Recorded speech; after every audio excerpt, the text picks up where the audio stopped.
Go to your right. This is Clark Kent from the Predatory Lending Network. Yeah.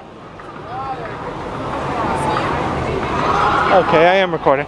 This is Clark Kent from the Predatory Lending Network talking to you. Now, the recent Batman shooting in Colorado left 59 wounded and somewhere around 13 or more dead. So I'm asking some superheroes and super folks out through the galaxy, what do they think? Do you think the rise in superhero movies are creating real-life superheroes and real-life supervillains? What do you think of that, Elmo? I think that this particular incident is a tragedy, and I don't think that it's creating more villains. I think you just have a couple of nuts that decide to take advantage of a situation. I don't think it has anything to do with the superhero or that he did this trying to be a villain or anything like that. I think he was just a complete nut.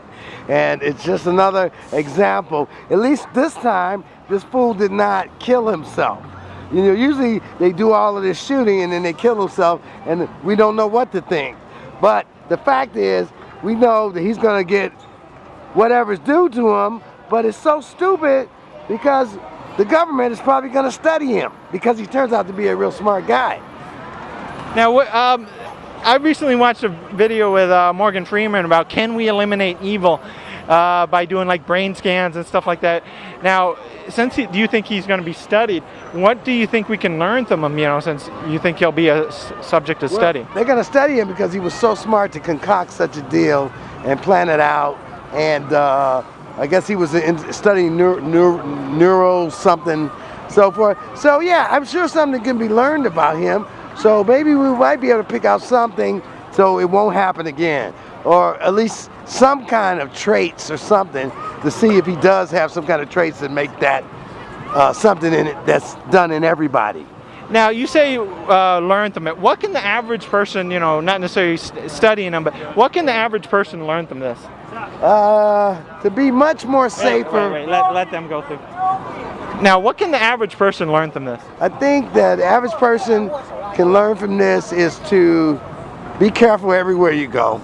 I think that they really need to have some kind of metal detectors inside theaters, okay? Because you never know what people can bring into a theater, and it's only a matter of time before somebody would have gotten shot in a theater anyway.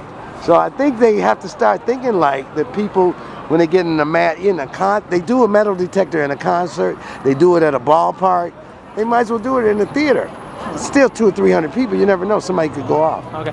Now, is there any last minute things you'd like to say to the viewers throughout the galaxy? Yes. Oh, I'm a little pissed. I'm glad you came today because in conjunction with this Batman Massacre, both President Obama and Mitt Romney came on, and President Obama said thanks.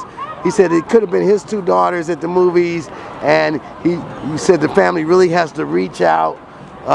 The America needs to open up to the families and the victims. Mitt Romney made a freaking speech. He made a political campaign speech. At the end of his speech, he says, I want to thank you all for coming out in this time of sorrow, and God bless America. What kind of crap is that?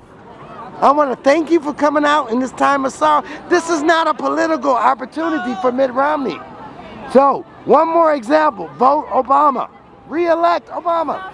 Okay, so in closing, this is Clark Kent from the Predatory Lending Network, signing out. Yeah, they were filming. Sorry, I don't understand that. Oh.